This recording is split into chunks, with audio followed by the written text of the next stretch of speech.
Alright, so this is going to be sort of a combination of sweep and some playing around with material properties because we're going to make some neon signs of our initials.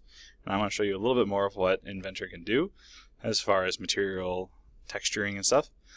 So let's start with just making the profile of what's going to be your initials. A couple things to note. So this was my practice one. So we can see some like cool reflectivity going on here. That's part of the texturing stuff we'll do later. This spike here I'm going to try not to have happen in the new demo that I'm going to do right now. But I learned some stuff from this, and like the E kind of got stuck into the diamond plate here. So I'm going to make a new. There we go. This is just going to be a standard part. So there's going to be some directions you really got to follow. So it really doesn't matter which of these planes you select first. I'm going to go with this one. What is going to matter is this dot here. We're going to select this dot to start what's going to be called the sweep, which is going to be the path that a shape will follow, and we'll do that later. But we're going to start here because the line that we make has to touch the shape that we make in the next step. So what I'll have you do is just start with, you can use lines, splines, arcs, whatever, as long as it's a continuous thing. So don't use shapes to make your letter. So I can do, I don't know, I'll do a line. So it can't double back. So for example, if I go here, I can't go back there. I need to actually come like up, go back over. And that's going to be fine for this. So then to go from like the top of this to the next letter, remember I had to start there, so I really didn't have a choice. I'm going to go down over like this. I'm going to go up, I'll go over, I'll go down and over. I'm just drawing my initials. Right click and I'll say OK. So this is just my initials as a single path. Now you can use lines, you can use arcs, you can use splines, but it has to be like a single road, that there's no fork in the road or anything like that. I'm going to hit Finish Sketch. So from here we have the full path. So at this point I'm out of my sketch. I'm going to make a new sketch.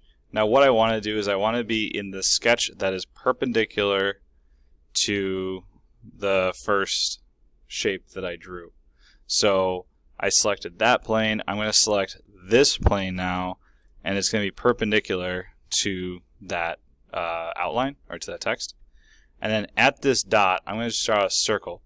Now the size of the circle is going to be as big as it needs to be based on the size of the text you drew. So for me it might be like that big.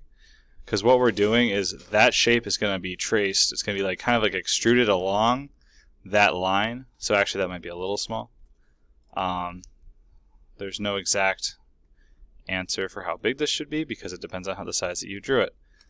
We just want something big enough that's going to be visible. So that is perpendicular to the plane that this was drawn on, and that's going to let us do sweep.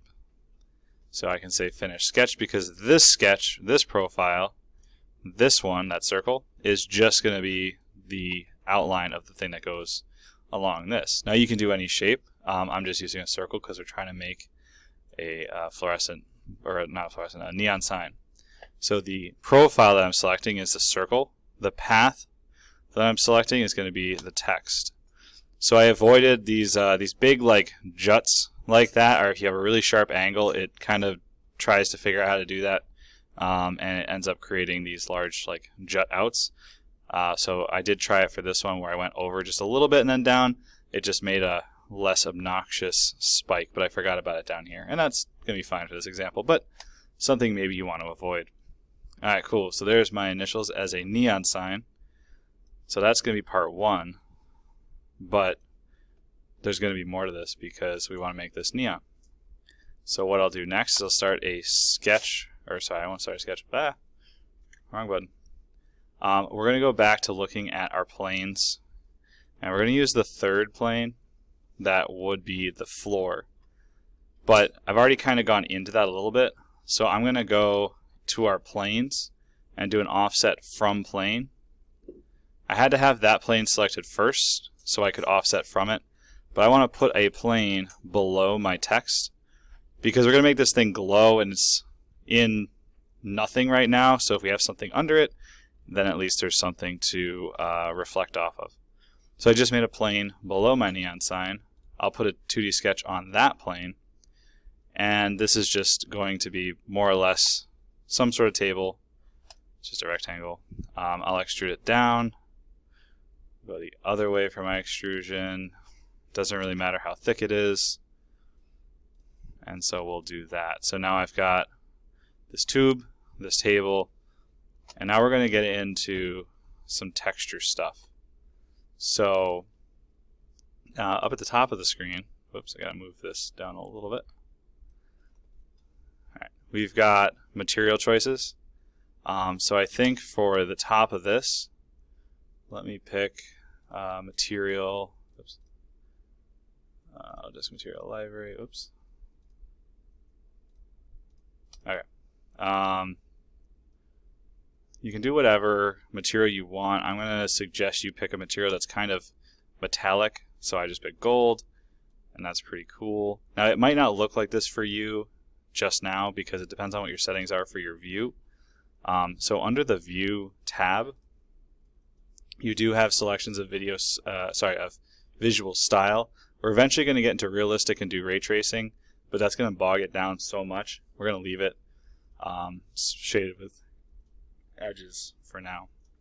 So I want to make this glow. So what I'll actually do to the tube is we're going to select it, but we're going to make it a different material.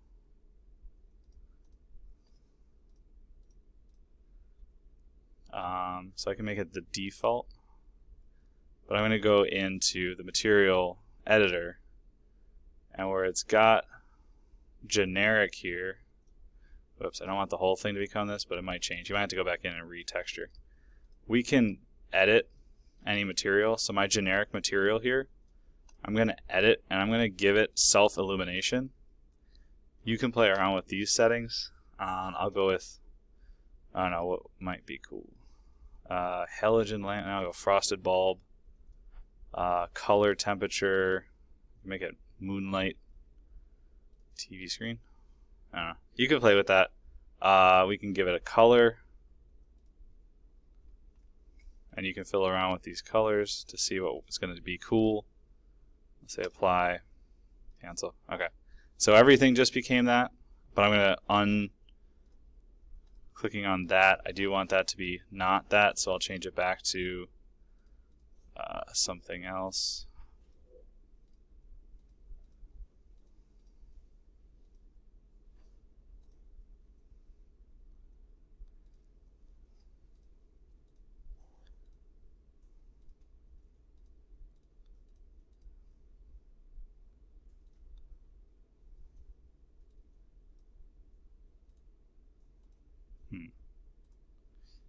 This is one of those things that worked really well while I was doing it in a demo, testing it. Okay.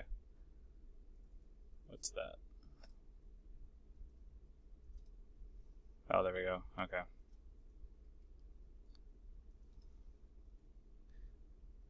So through some fiddling, you can change these. You can change them one at a time if you do click on them. Material here. There's my neon. You can zoom in. If you hold down Control, you can click on multiple sections and change them. So let me just really quickly finish this up. Change it to the glowing one. Okay. To see how this really turns out, though, we're going to change the visual style now to realistic. I'm going to turn ray tracing on. And to even make this pop more, we're going to change the light theme. Oops. We're going to change the light theme. We'll change it to dark sky. And then let the ray tracing do its thing. So now the only light source really is the neon sign. And we have a table under it that is a material that's kind of shiny. So we can see that. So a little finicky getting through the texture part, and I can help people with that. But again, this right here is how we're editing materials. and then applying them, we're kind of selecting them one at a time. If you do want to go back and edit anything, you're really going to want to turn ray tracing off, because it's going to bog you down every time you move to reload the ray tracing, and that's what gives it a lot of the nice visual aspect that you're used to. But for my submission for my students, I want to see that reflection, I want to see the glow, so sort of an isometric view of your initials neon sign. Let me know if you have any questions. Thank you.